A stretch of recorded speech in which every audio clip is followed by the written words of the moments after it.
देखो सरल आवर्त गति क्या होता है, देखो यहाँ पे मान के चलिए एक कण है, ठीक है। अब क्या होता है, ये कण है मान के चलिए, अब ये कण क्या होता है अपनी माध्य स्थिति, मान के चलिए ये कण है, ये इसका क्या है सेंटर है, ये इधर थोड़ी दूर गति करता है ऐसे, ठीक है, और इधर भी थोड़ी दूर गति करता है माध्य स्थिति के दोनों, ठीक है। सरल रेखा में आवर्ती गति, सरल रेखा मतलब एक सीधी लाइन में गति करना।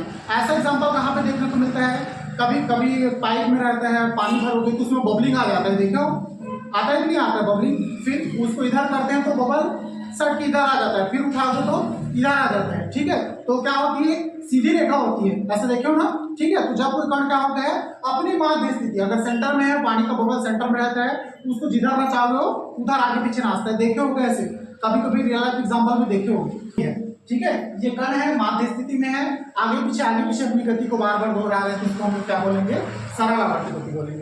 चलो अब बात करते हैं डेफिनेशन के बारे में, ठीक है। हम लोग किसके लिए व्यंजक स्थापित कर रहे हैं, सरल आवर्त गति का विस्थापन समीकरण के लिए व्यंजक स्थापित कर रहे हैं, ठीक है। इसमें आप लोग तीन टाइप के डेरिवेशन देखने को मिलेंगे, सरल आवर्त गति के विस्थापन के लिए समीकरण, सरल आवर्त गति के वेग के लिए समीकरण और सरल आवर्त गति के त्वरण के लिए समीकरण, जिसमें सबसे पहला है विस्थापन के लिए समीकरण, ठीक है।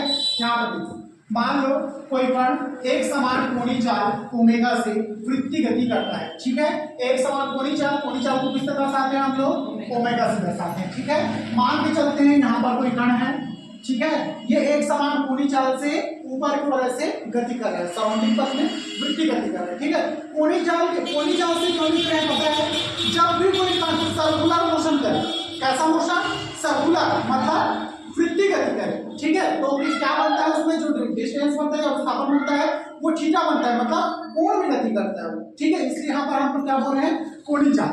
मान लो कोई कण एक समान कोणीय चाल ओमेगा से वृत्तीय गति करता है, तब वह t=0 पर बिंदु x से चलना प्रारंभ करता है तथा t=t पर समय में कोण थीटा से घूमकर बिंदु p पर पहुंच जाता है। आप ध्यान देना, देखो t=0 पर बिंदु x से चलना प्रारंभ करता है, ये वाला पोजीशन क्या है आपका t=0 है।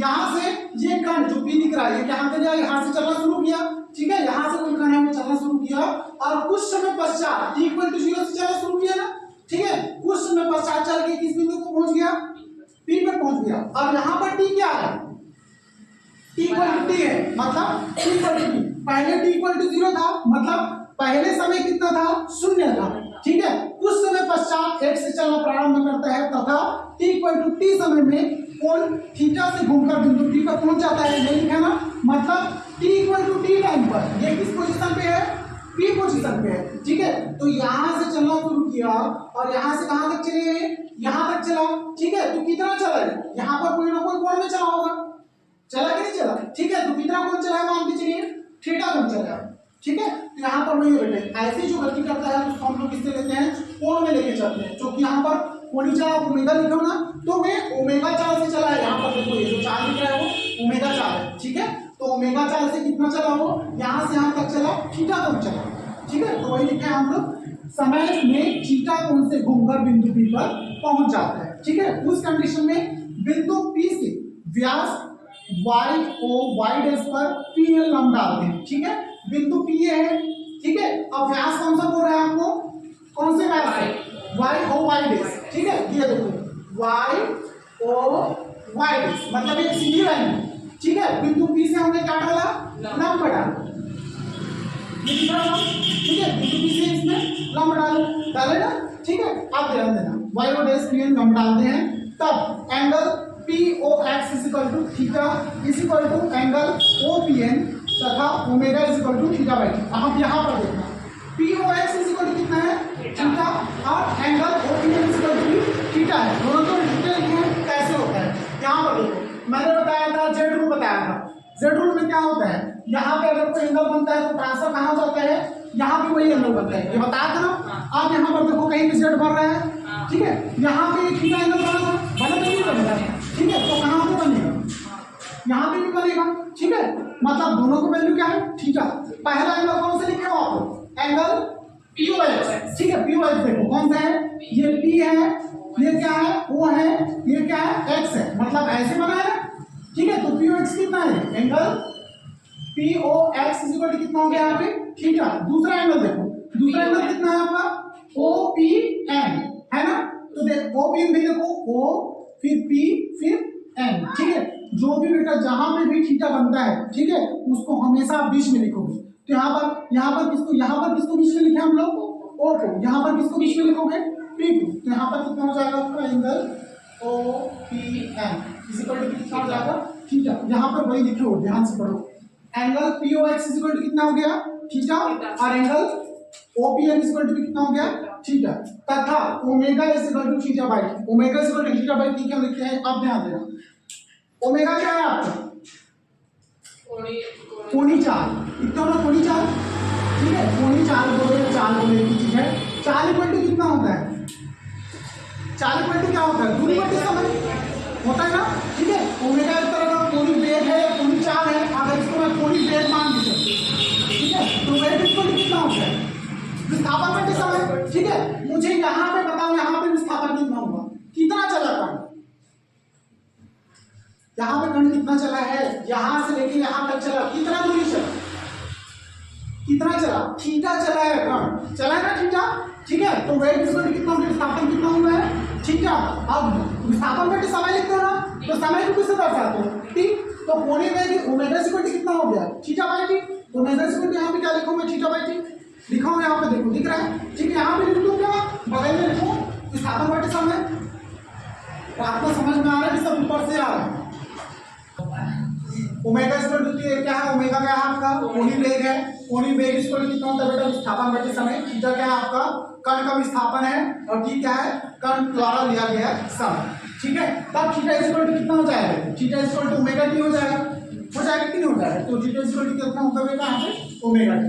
तब समय t में लंब पात n का विस्थापन, ठीक है। अब ध्यान देना, यहाँ पर t समय में लंब पात n जो आपको दिख रहा है ये वाला, ठीक है, इसका विस्थापन कितना है? ON इक्वल टू y है। अब ध्यान दो, यहाँ से लेके यहाँ, ठीक है, ये देखो ये वाला जो एरिया दिख रहा है ना, यहाँ से यहाँ तक, इसकी दूरी कितनी है आपकी? y दूरी। यहाँ से यहाँ तक कितना है?